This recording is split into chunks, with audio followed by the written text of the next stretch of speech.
Pablo Julier, quien es licenciado en Relaciones Internacionales. Juan Pablo, gracias por atendernos. José te saluda. Gabriela, buenos días.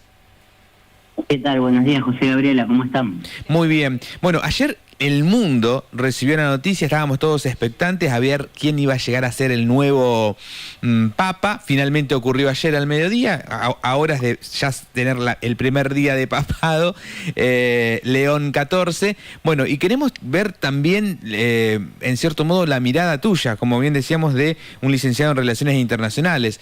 Un Papa estadounidense que conoce muy bien Latinoamérica porque estuvo cerca de, entiendo yo, de 20 años en Perú, un país sin duda bien latinoamericano. Y bueno, empezando por voy a hacer una pequeña corrección, sí. Perdón, en primer lugar. Por favor. Yo soy licenciado en Ciencia Política, no en Relaciones Internacionales, y soy director del Observatorio de Política Internacional. Bien. De ahí viene mi expertise en este tema para... Perfecto, para mejor no aún todavía. Un título sí. Que no me corresponde. No, y respecto, bueno, a lo que vos me consultás, sí, por un lado, este proceso de elección del Papa, que lo veníamos diciendo, es muy difícil de predecir realmente qué va a suceder, pero bueno, en este caso siguió un poco la línea de algo que se venía charlando, que era una posibilidad, que es, bueno, una suerte de alineación de los cardenales que había nombrado Francisco, que terminaron por resolver relativamente rápido el tema de la elección del nuevo Papa, y sin dudas un poco en el sentido de la continuación bastante cercano a lo que eran las ideas de Francisco, quizás con algunas diferencias, no muchas, pero sobre todo con esta continuidad de no un Papa europeo. Es la primera cuestión por ahí que me gustaría resaltar. Sí, porque, perdón Juan Pablo, sí. Porque estaban, creo, que todos los cañones puestos, o por lo menos los medios de comunicación lo han puesto de esa manera, en la que iba a ser, al parecer, las grandes chances la tenía un italiano, y si no la tenía otro que no dejaba de ser europeo también, y esto como que... Se hablaba mucho inicialmente de Pietro Parolin, que era una suerte de canciller, de ministro de Relaciones Exteriores de Francisco, sí. Pero hay un famoso dicho en los cónclaves que dice que cuando llegan divididos los cardenales italianos, rara vez, o nunca, mejor dicho, el Papa es italiano. Entonces, por ahí un poco descartado eso, no hay que olvidar que dentro de lo más alto, las cúpulas de la Iglesia, especialmente lo que es la curia romana, había mucha resistencia a Francisco. Por lo que ahí quizás hubo un poco más de cortocircuito y por eso estaba difícil la votación de un italiano, en este caso de Pietro Parolin. Claro. Usted piensa que, o vos, perdón, te tuteo, pensás que... No hay problema, por favor. Que puede llegar a darse finalmente la llegada a, no sé si Argentina, pero que va a llegar a países de Latinoamérica la visita, no ya inmediato, porque me parece que tiene que resolver varias otras cosas, pero que puede darse. Bueno, en primer lugar, lo que tenemos que ver este Papa es cómo es su impronta respecto a los viajes. Que es algo que siempre cambia según cada Papa. Sí. De ser similar a la de Francisco, yo creo que su primer foco, como lo dijo ayer y lo recalcó muchas veces en las primeras palabras que dijo, va a estar en aquellos lugares donde hay conflictos. Sí. Conflictos, llámese guerras, desplazados, ese tipo de cuestiones en las que hizo muchísimo hincapié porque debe haber usado al menos 4 o 5 veces la palabra paz en el discurso. Y habló en español. En su presentación. Habló en español una parte también. Yo creo que sin duda su formación en Latinoamérica va a ser un peso muy grande, va a tener una gran ventaja. Si viene, por ejemplo, a Argentina, no va a caer ni de un lado ni del otro de la grieta, claro, porque no es argentino, entonces no le va a pasar esto que le pasaba a Francisco. Me parece que hay también un dato que ha pasado desapercibido, que la elección de un Papa americano con esta postura, un Papa estadounidense con esta postura, es también un obstáculo interesante al discurso de Trump y un poco a lo que es el discurso imperante de Estados Unidos de un gran sector. Con los migrantes, ¿no? Porque sí, con los migrantes especialmente y por un montón de otras cuestiones que tienen que ver con la prédica de la Iglesia, que no coincide en nada con el tema del discurso predominante hoy, que va más por el lado de la meritocracia, del individualismo, versus una Iglesia que siempre propone una cuestión comunitaria. Entonces, ahí hay quizás un cortocircuito fuerte, y yo no sé qué tan auspicioso, o mejor dicho, me jugaría, es opinión mía, por supuesto discutible, pero me jugaría a apostar de que Trump no está contento con este Papa. Justamente eso, Juan Pablo, Gabriela te habla, justamente eso quería consultarte, ¿no? Porque qué simbólico que en este momento las dos personas más, digamos, relevantes del mundo, el presidente del país más poderoso y, bueno, el representante de la Iglesia Católica, que siempre es una persona políticamente relevante, sean de la misma nacionalidad, pero que estén como en las antípodas de lo que ven de la vida y de cómo llevar adelante la relación interpersonal y entre los países, ¿no? Siendo Estados Unidos un país que siempre está metido en alguna guerra, apoyando de una manera con la venta de armas y demás, ¿no? Bueno, particularmente hoy la Iglesia es un poco un contramano de lo que es el discurso hegemónico, porque pensemos que todos los grandes últimos emprendimientos electorales, si se quiere, y políticos, tienen un avance de discursos que no van por la misma vereda de aquello que propone la Iglesia en su postura eclesiástica, ¿no? En sus encíclicas, en lo que es su andamiaje teórico. Es más, yo creo que el nombre que eligió el nuevo Papa, León XIV, hay que tomarlo como una continuidad de León XIII, y León XIII fue el Papa autor de la encíclica Rerum Novarum, que fue la encíclica que por primera vez puso la cuestión social en agenda de la Iglesia, hace muchos años atrás, ¿no? Entonces, me parece que en este sentido, ya lo era con Francisco, lo va a seguir siendo ahora, la Iglesia va a ir un poco en la otra vereda de lo que es este discurso hegemónico que tenemos hoy, que reitero, va más apuntado hacia otras cuestiones que no tienen que ver con lo comunitario, sino tienen que ver con la construcción de voluntades individuales y de un entender del mundo en el que cada uno se salva solo.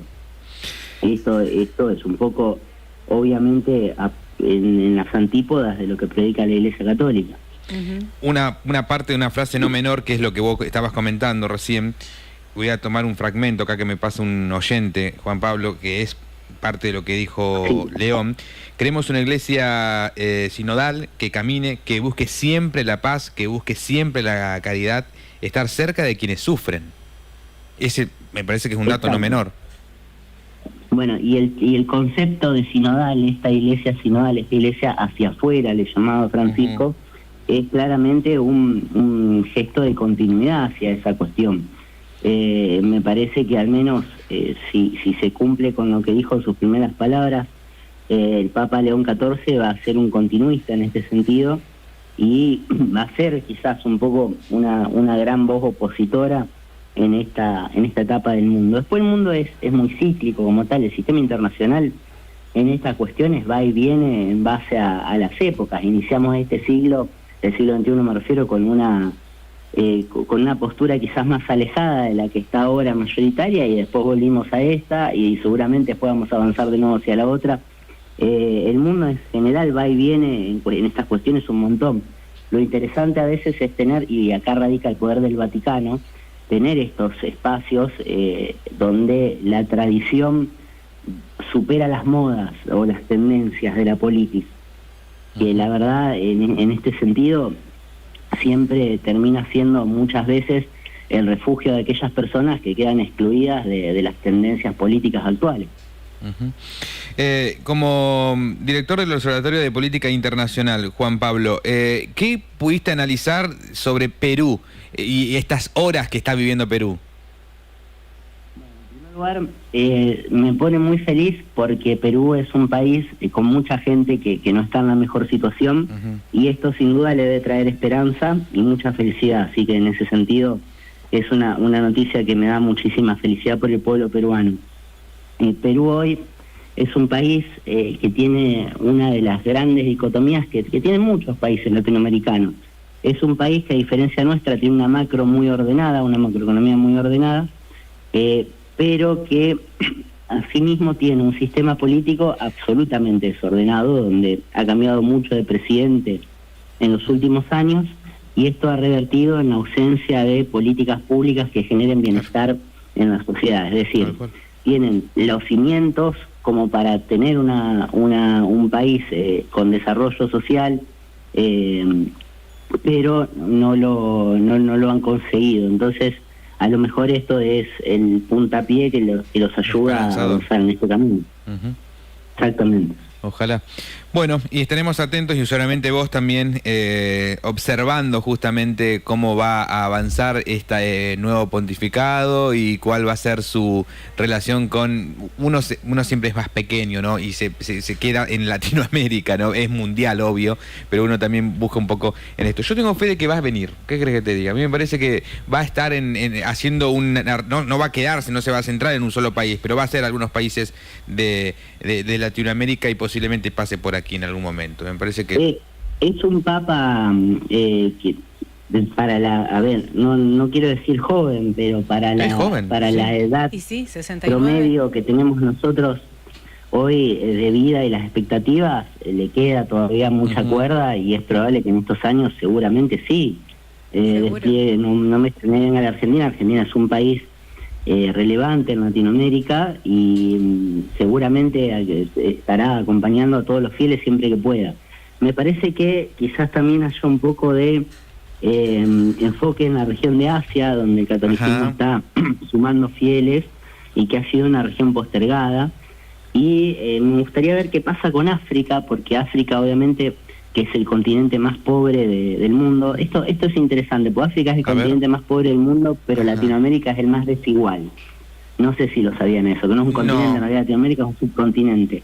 Pero como subcontinente nosotros somos el más desigual. África es el más pobre, pero nosotros tenemos las posiciones más alejadas entre los que más tienen y menos tienen del mundo. África es un continente con mucha necesidad de reformas y de acciones, más allá de que la fe siempre ayuda, por supuesto, pero es necesario después convertirlo en acción. El problema que tiene África, que le veo a África yo hoy, es que la iglesia de África es muy conservadora. Entonces ha quedado como un poco fuera de esta oleada de Francisco I, no sé cómo será León, quizás es más conciliador, respecto a la participación, al menos en los estratos más altos. Fíjense que el debate del Papa Nero había surgido inicialmente, pero después se termina descartando por esta cuestión, porque al final los cardenales africanos eran más conservadores que los cardenales europeos. Terminan siendo ellos más claros. Entonces es una cuestión sola. Me parece que ahí hay que ver qué pasa, y sí creería que va a haber una avanzada en Asia, eso sin duda. Muchas gracias, muy amable, muy bien haber hablado con vos, una linda charla, así que bueno, ojalá hablemos en otro momento, Juan Pablo. Gracias a ustedes, que tengan un lindo día. Hasta luego. Director del Observatorio de Política Internacional, Juan Pablo Julier, hablaba con nosotros. Linda charla, ¿no? León XIV a Francisco, hay una diferencia de edad de cuando ellos asumieron de 7 años. Porque acá lo estaba buscando, porque Jorge Mario Bergoglio, que fue elegido el 13 de marzo del año 2013, tenía 76 años. Claro, y León cumple el 14 de septiembre cumple los 70. Bueno, sí, son 7 años, casi 6 años. Claro.